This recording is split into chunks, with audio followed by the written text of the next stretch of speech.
രജനീകാന്ത് ആരാണെന്നോ, ആളുടെ സ്റ്റാർഡം എത്രത്തോളം വലുതാണെന്നോ, അല്ലെങ്കിൽ ആളുടെ ഒരു ഇമ്പാക്റ്റ്, ആളുടെ ഒരു കരിസ്മ, സ്വാഗ് എല്ലാം എന്താണെന്നോ അറിയാത്ത ഒരാളാണ് നമ്മളെന്ന് കുറച്ച് നേരത്തേക്ക് നമ്മളൊന്ന് ചിന്തിക്കുക. എന്നിട്ട് നമ്മൾ പുള്ളിയുടെ പേട്ടയോ ജയിലറോ പോലുള്ളൊരു സിനിമ തിയേറ്ററിൽ പോയോ അല്ലെങ്കിൽ വീട്ടിൽ ഇരുന്നോ കാണാൻ തീരുമാനിക്കുകയാണ്. അത് കണ്ടു കഴിയുമ്പോൾ നമുക്ക് കിട്ടുന്ന ഒരു ഫീലില്ലേ, നമുക്ക് പുള്ളി ആരാണെന്ന് അറിയില്ല, പുള്ളിയുടെ സ്റ്റാർഡം എന്താണെന്ന് അറിയില്ല, എന്നാൽ പോലും ആ ഒരു സിനിമ കാണുമ്പോൾ നമുക്ക് കിട്ടുന്ന ഒരു ഇമ്പാക്റ്റ് ഇല്ലേ, അത്തരത്തിലുള്ളൊരു ഒരു ഹൈ. ആ ഒരു ഹൈ എനിക്ക് കിട്ടിയ സിനിമയാണ് നന്ദമുരി ബാലകൃഷ്ണ അഭിനയിച്ച് എനിക്ക് തോന്നുന്നൊരു ഈ വർഷം തന്നെ റിലീസായിട്ടുള്ള ഡാക്കു മഹാരാജ്. ഞാൻ നെറ്റ്ഫ്ലിക്സിലാണ് അത് കണ്ടത്. പക്ഷേ കണ്ട സമയത്ത് അതൊരു pakka typical Telugu mass masala commercial entertainer ആണ്. എന്നാൽ പോലും അത് വളരെയധികം നമ്മളെ എൻഗേജ് ചെയ്തിരുത്തുന്ന നല്ല എൻ്റർടൈൻമെൻറ്റ് വാല്യൂ ഉള്ള നല്ലൊരു സിനിമയാണ്. ഒരു പക്ക കൊമേഴ്ഷ്യൽ പടം. അതിൽ നിന്ന് നമ്മൾ എന്താണോ എക്സ്പെക്ട് ചെയ്യുന്നത്, അതായത് ടിപ്പിക്കൽ ഒരു മസാല പടത്തിൽ നമ്മൾ എന്താണോ എക്സ്പെക്ട് ചെയ്യുന്നത് അത് പ്രോപ്പറായിട്ട് ഡെലിവർ ചെയ്തിട്ടുള്ള ഒരു അടിപൊളി സിനിമ. അതിൽ nothing more nothing less. Personally ഞാൻ ഇതിനു മുന്നേ ഒരിക്കലും ബാലയ്യയുടെ ഒരു സിനിമ കണ്ടിട്ടില്ല. പല സീൻസ് കണ്ടിട്ടുണ്ട്, യൂട്യൂബിലും ഇൻസ്റ്റാഗ്രാമിലും ഒക്കെ ആയിട്ട് പല സീൻസ്, പല ആക്ഷൻ സീക്വൻസുകൾ, പല മാസ് സീനുകളൊക്കെ കണ്ടിട്ടുണ്ട്.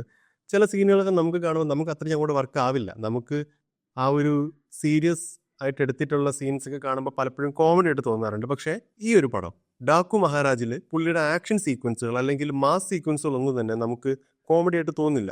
അതിന് കിട്ടേണ്ട ഇമ്പാക്റ്റ് നമുക്ക് കിട്ടും. അതിന് ഒരു വെയിറ്റേജ് ഉണ്ട്.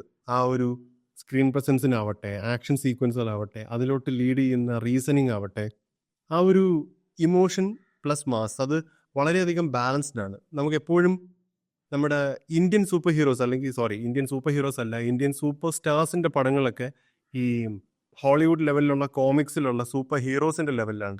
സൂപ്പർ ഹീറോസിന് പോലും പല വൾണറബിലിറ്റീസ് ഉണ്ടാവും, പല വീക്ക്നെസ്സുകൾ ഉണ്ടാവും. ബട്ട് നമ്മുടെ സൂപ്പർ സ്റ്റാർ ഹീറോസ് വരുമ്പോഴത്തേക്ക് അവർക്ക് അങ്ങനെ വൾണറബിലിറ്റീസ് ഒന്നും അധികം ഉണ്ടാവില്ല. They will be invincible, they can defeat anything.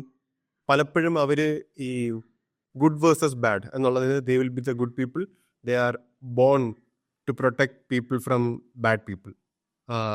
അത്തരത്തിലുള്ള ഒരു കൈൻഡ് ഓഫ്, എങ്ങനെയാ പറയുക, ഒരു അവതാരപ്പിറവി എന്നൊക്കെ പറയുന്നത് പോലുള്ള ഒരു ലൈനിലാണ് പല സൂപ്പർ സ്റ്റാർ മൂവീസ് ഒക്കെ തന്നെ വരിക. നമുക്കത് ഒരു സൂപ്പർ ഹീറോ ജോണറിൽ തന്നെ പെടുത്തേണ്ടി വരും. കാരണം അവർ ചെയ്യുന്ന കാര്യങ്ങളെല്ലാം അത്രയും അവർ പവർഫുൾ ആണ്, അവർ അത്രയും കേപ്പബിൾ ആണെന്ന് തോന്നിപ്പിക്കുന്ന രീതിയിലാണ്. ഈ ഡാക്കു മഹാരാജ് എന്നൊരു പടത്തിൽ ഒരു ഒരു മിത്തിക്കൽ എന്നല്ല, ഒരു ഹിസ്റ്റോറിക് അവരുണ്ടാക്കിയിരിക്കുന്ന ഒരു ഫിക്ഷണൽ എലമെൻ്റ് ഉണ്ട്. ആ ഒരു ഫിക്ഷണൽ എലമെൻറ്റിലോട്ട് എങ്ങനെയാണ് ഈ ക്യാരക്ടർ എത്തിപ്പെടുന്നത്, അല്ലെങ്കിൽ ഇതിലെ കഥ എങ്ങനെയാണ് അൺഫോൾഡ് ആവുന്നത്.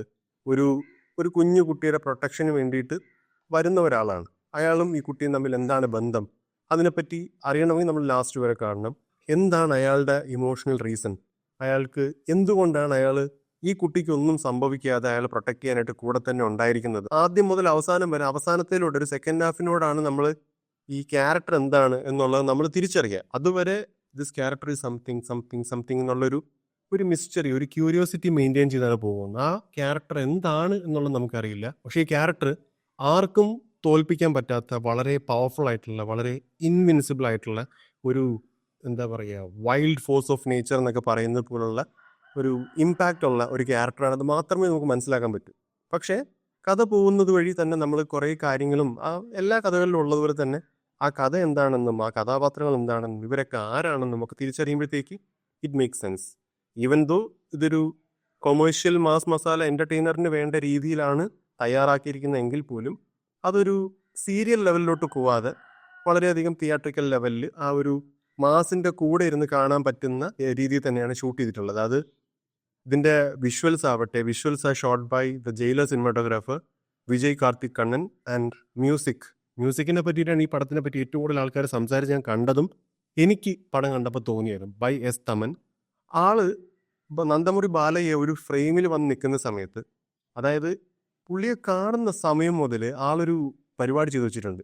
മ്യൂസിക് കൊണ്ടങ്ങ് എലിവേറ്റ് ചെയ്ത് അങ്ങ് എത്തിക്കുകയാണ്. നമുക്ക് ബാലയെ കാണുമ്പോൾ കിട്ടുന്ന ഇമ്പാക്റ്റിൽ ഒരു പരിധി വരെ പുള്ളിയുടെ സ്വാഗും, അതിനപ്പുറം ഈ മ്യൂസിക് കൊണ്ട് കയറ്റുന്ന ഒരു പവറുമാണ്, എന്താ പറയുക, ഒരു വല്ലാത്തൊരു എലിവേഷനാണ്. അതിന് തമൻ്റെ മ്യൂസിക് ഭയങ്കരമായിട്ട് ഹെൽപ്പ് ചെയ്തിട്ടുണ്ട്. ഈ പടത്തിൻ്റെ ഒരു major emotional connection to the cinema നമുക്ക് തോന്നുന്നത് ഈ മ്യൂസിക്കിൻ്റെ ഇമ്പാക്റ്റ് ആണ്. And which was spectacular. അത് പറയാതിരിക്കാൻ പറ്റില്ല. കാരണം ജയിലറിലാണെങ്കിൽ പോലും ഇപ്പോൾ രജനീകാന്തിനെ കാണിക്കുന്ന സമയത്ത് നമ്മൾ കേൾക്കുന്ന മ്യൂസിക് കൊണ്ടാണ് ആ ഒരു ക്യാരക്ടറിനോടുള്ള നമുക്ക് ഇമ്പാക്റ്റ് ഫീൽ ചെയ്യുക. ആൾ വരുന്ന സമയത്തുള്ള ബാക്ക്ഗ്രൗണ്ട് മ്യൂസിക് ആവട്ടെ, അല്ലെങ്കിൽ സ്ലോ മോഷനിൽ നടന്നു വരുമ്പോൾ ഉള്ള ബാക്ക്ഗ്രൗണ്ട് മ്യൂസിക് ആവട്ടെ, ഇതൊക്കെ കാണുമ്പോൾ we feel like these people are or these super stars R God like creatures. അതിന് ആ മ്യൂസിക് വഹിക്കുന്ന പങ്ക് ഭയങ്കര വലുതാണ്. പിന്നെ ഒരുപാട് ക്യാരക്ടേഴ്സ് ഉണ്ട്.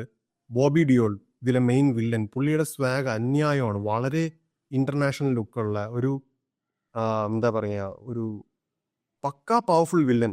നമുക്ക് ആളെ ഈസിലി ഡിഫീറ്റ് ചെയ്യാൻ പറ്റുമെന്ന് നമുക്ക് തോന്നൂല.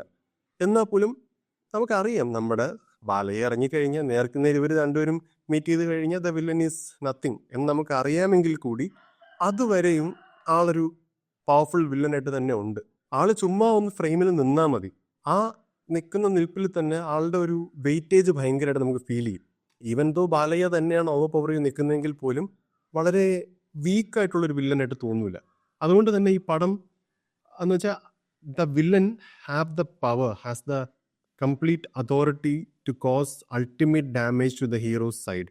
എന്നാൽ പോലും നമുക്ക് ഹീറോ അത്രയും പവർഫുൾ ആയതുകൊണ്ട് ഇത് രണ്ടും ബാലൻസായി ടാലി ആയിട്ട് പോകും. അതുകൊണ്ട് തന്നെ ഈ പടം നമുക്ക് ഭയങ്കരമായിട്ട് ബോറടിക്കുകയോ അല്ലെങ്കിൽ ഒരു എന്താ പറയുക ഹീറോനെ ചലഞ്ച് ചെയ്യാൻ പാകത്തിനുള്ളൊരു വില്ലൻ ഇല്ലയെന്നോ ഒന്നും തോന്നൂല. അവസാനം വരെയും ഹീറോ തന്നെയാണ് കൂടുതൽ സ്കോർ ചെയ്യുന്നത്. എന്നാൽ പോലും നമുക്ക് വില്ലനോടും കുറച്ചൊന്ന് ടെററായിട്ട് തോന്നുന്ന തരത്തിലാണ് പ്രസൻറ്റ് ചെയ്തിട്ടുള്ളത്. ഈവൻ ടുവേർഡ്സ് ദ എൻഡ് ഉള്ള ഒരു ആക്ഷൻ സീക്വൻസ് ഉണ്ട്, അല്ലെങ്കിൽ പടത്തിലുടനീളം ആക്ഷൻ സീക്വൻസുണ്ട്. From the very first shot to last shot എല്ലാ ആക്ഷൻ സീക്വൻസുകളും അടിപൊളിയായിരുന്നു. പുള്ളി നല്ല പ്രായമുള്ളൊരു മനുഷ്യനാണ്. എന്നാൽ പോലും ആ ആക്ഷൻ സീക്വൻസുകൾ ചെയ്യുന്ന രീതി ആവട്ടെ, അല്ലെങ്കിൽ ഫ്രെയിമിൽ പുള്ളി വന്ന് നിൽക്കുന്ന സമയത്ത് കിട്ടുന്ന ഒരു പവർ ആവട്ടെ, എല്ലാം കൊണ്ടും ഇതൊരു പക്ക ബാലയ്യ പടമാണ്. അതൊരു എന്താ പറയുക മസ്റ്റ് വാച്ച് ആയിട്ട് ഞാൻ സജസ്റ്റ് ചെയ്യുന്നു എന്നുള്ള രീതിക്കല്ല. ഈ ഒരു പടം, അതായത് നമ്മൾ ഈ ജയിലർ അല്ലെങ്കിൽ പേട്ട പോലുള്ള സിനിമകളൊക്കെ കാണുമ്പോൾ നമുക്ക് കിട്ടുന്ന ഒരു ഫീൽ ഉണ്ടല്ലോ, ഒരു ഹൈ ഉണ്ടല്ലോ, നമ്മൾ റിയൽ ലൈഫിൽ യാതൊരു സാധ്യതയില്ല ഇങ്ങനത്തെ ഒരു കഥ കാണാനോ അല്ലെങ്കിൽ ഇങ്ങനത്തെ ഒരു എക്സ്പീരിയൻസ് നമുക്ക് കിട്ടാനോ ഉള്ള യാതൊരു സാധ്യതയില്ല. അത്തരത്തിലുള്ള ഒരു സിനിമ നിങ്ങൾക്ക് ഇഷ്ടമാണെന്നുണ്ടെങ്കിൽ, ഈ മാസ് മസാല കൊമേഴ്ഷ്യൽ എൻ്റർടൈനർ ജോണറിൽ പെടുന്ന നല്ലൊരു സിനിമ കാണാൻ താല്പര്യം ഉണ്ടെങ്കിൽ ഉറപ്പായിട്ടും നെറ്റ്ഫ്ലിക്സിൽ ഡാക്കു മഹാരാജ് കണ്ടു നോക്ക്. അത് കണ്ടു കഴിഞ്ഞാൽ നിങ്ങളുടെ അഭിപ്രായവും please comment tell me in the comments. ഞാൻ ശരിക്കും ഇതൊരു ഫൺ മൂഡിൽ കാണാനുള്ള പടം എന്ന് വെച്ചാൽ ഇവർ മാസ് കാണിക്കും, പക്ഷേ എന്നാൽ നമുക്ക് ചിലപ്പോൾ കോമഡി ആയിട്ടായിരിക്കും തോന്നുക. ആ ഒരു മൂഡിൽ വളരെ ഫണ്ണായിട്ട് കണ്ടുപോകാം എന്ന് വിചാരിച്ച് കാണാൻ തുടങ്ങിയൊരു പടമാണ്. പക്ഷേ എനിക്കിത് എൻഗേജിങ് ആയിരുന്നു, എൻ്റർടൈനിങ് ആയിരുന്നു. എനിക്കിത് അടിച്ചു വിട്ട് കാണാനോ അല്ലെങ്കിൽ ഫാസ്റ്റ് ഫോർവേഡ് ചെയ്യാനോ അല്ലെങ്കിൽ ഇടയ്ക്ക് പോസ് ചെയ്ത് പിന്നെ കാണാമെന്ന് പറഞ്ഞ് മാറ്റി വയ്ക്കാനോ അല്ലെങ്കിൽ ഇടയ്ക്ക് കണ്ടുകൊണ്ടിരിക്കുന്നതിനിടയിൽ ഉറക്കം വരികയോ ഒന്നും ചെയ്തില്ല. അതൊക്കെ കൊണ്ട് തന്നെ ഈ പടം ഭയങ്കര അടിപൊളിയായിട്ട് എനിക്ക് തോന്നിയത്. ഇനി ഇതുപോലൊരു പടം, അതായത് ബാലയ്യ പടം തന്നെ ഇതുപോലൊരു കൊമേഴ്ഷ്യൽ എൻ്റർടൈനർ തിയേറ്റർ റിലീസ് ആവുന്നുണ്ടെങ്കിൽ I would love to watch it in theatres. Just for that euphoria we get in the theatres. നമുക്ക് ഒരു ക്രൗഡിൻ്റെ കൂടെ ഇരുന്ന് ഇത്തരത്തിലുള്ള ഒരു മാസ് കൊമേഴ്ഷ്യൽ എൻ്റർടൈനർ കാണുമ്പോൾ കിട്ടുന്ന ഒരു ഹൈ അതൊന്ന് എക്സ്പീരിയൻസ് ചെയ്യാൻ വേണ്ടി മാത്രം എനിക്ക് ഈ ഒരു പടം, ഇതുപോലൊരു പടം തിയേറ്ററിൽ കണ്ടാൽ കൊള്ളാമെന്നുണ്ട്.